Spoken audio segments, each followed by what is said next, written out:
Hello everyone, welcome to a brand new scary story video, and today I've presented a screen to go with it. I was just gonna do a black screen, but might as well. Now this one is not gonna be so hype, hopefully. I'm trying to keep my voice low for a scary story, so our first story begins with a little girl, and she heard her mom calling her to downstairs. And when she got downstairs, she saw her mom at the bottom of the stairs until her real mom dragged her back and shut the door and yelled that she heard the sound too, and that no one knew what was actually downstairs, as a monster emerges with 8 legs and with the mom's face on it. The mom quickly pushes a cupboard in front of the door and tries to dial the police, while the girl, Sarah, is hiding in a closet. The monster breaks free, pushes the cupboard over, and attacks the mom. I'm not gonna give details because this is supposed to be a kid-friendly channel. So, as Sarah watches, she starts crying quietly. Then she goes to see what happened to her mom. Then a shard of glass sticks through her hand, and then she screams. The monster runs up and grabs her and drags her down into the deep darks of the darkness, consumed her like nothing else. Now, that was our first story. We're gonna try to reach 3 stories today. Now, the second story. So, a very long time ago, I went hunting because I lived in the forest in Japan. I went in the forest to go hunt till I heard something. It was when I went to go hunt with my father, but that's when I heard a giant sound. Boop, boop, boop. I turned around, and there was an 8 feet tall woman with a giant white top hat. She looked at me and stared at me. Then she walked back as the sound faded away. Gulp, gulp, gulp. Now, my dad didn't witness this, so I ran to my grandparents instead.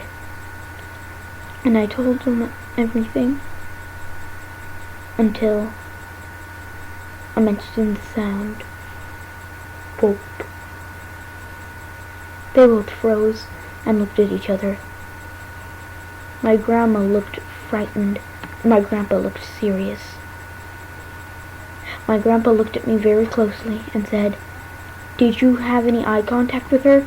How tall was she? Did she see you? What did she do to you?" I couldn't answer all of them at once until my grandpa went to dial something on the phone. My grandma closely looked up to me and said,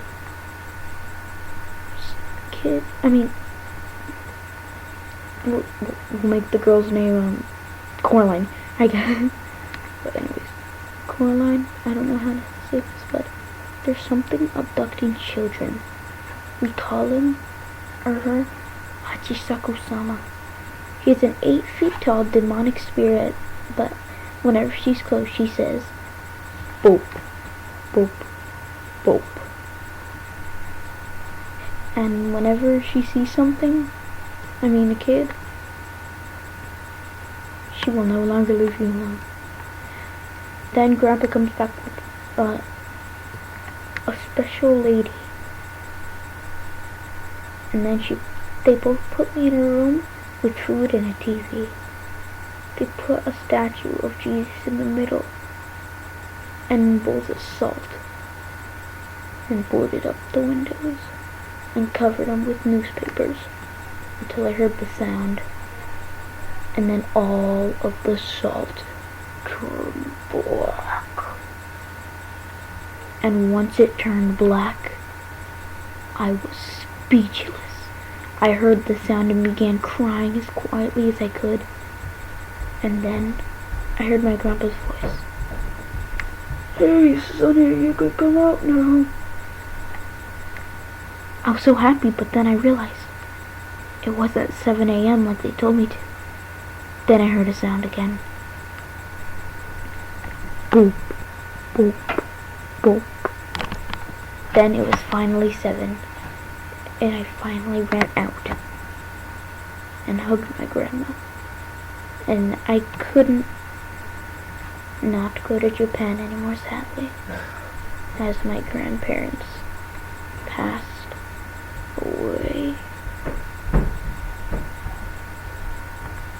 Our third story brings us to a little girl in Colorado, in the mountains. During winter in Colorado, a little girl named Maria and her mom lived in a small cabin in the woods. Then Maria went out with her 3 bulldogs to gather some sticks. But there was a huge pile of sticks in one spot. But then she heard something. She heard her mom's voice, almost, but staticky. Something wasn't right about it. But then she heard fast running, and then a weird call, some kind of call. It sounded so weird. Then she realized that the sticks she was looking at were actually bones. Human bones. And she realized she was trying to think of what she could be doing. So she ran back to her mom's house of a creature chasing behind her. She didn't see what it was, but all she could hear was the rustling. She got back and told her mom everything, but her mom just said it was probably just the wind. After that, they moved out into Florida and Tampa. And then Maria was 16 and she asked her mom the question again. "Mom, what did I really encounter that night in Colorado?" Her mom froze and said, "I think you're old enough to know." "Okay, sweetie, so you encountered something," the mom said. "A wendigo." A wendigo is a tall, bony creature that feasts on humans. It is a curse of a human who becomes a cannibal and then turns into it. It almost looks like a human, but with fur and a deer head, skull. And it has razor sharp teeth and slashing claws. And sometimes it even has no deer head and just razor sharp teeth. Some people barely escape the wendigo. Some don't. Most of the time everyone dies. But Maria was the only one to survive. And to this day, they still don't know what they encountered. To our next story we go. Very, very long time ago, a little girl, who for this story we'll call Penelope. Now Penelope wasn't the best child. She was very bratty at some points. And you see, at the time, her family were very not rich. But the thing is that she loved Christmas. And all she cared about was getting her hands on gifts. Now, every day they would have to restrain her into her room because she was so excited to open presents. On Christmas Eve, Maria goes down to see Santa because she thought she heard something. And she sees Santa eating cookies very aggressively and chugging the milk. Then Santa turns his head around, all the way around without moving his body, and then crawls on his back. He bends his back backwards and starts chasing after her while turning his head. And then she's cornered, and Santa looks at her and decides to take control of her mind by telling her to turn her head upside down and right side up. Then the girl's heads fall off from all the twisting, and Santa wraps them in gifts, puts her head on top of the tree, and left a note saying, "Merry Christmas! Santa will see you next year." That's all I have for today, folks. So, remember,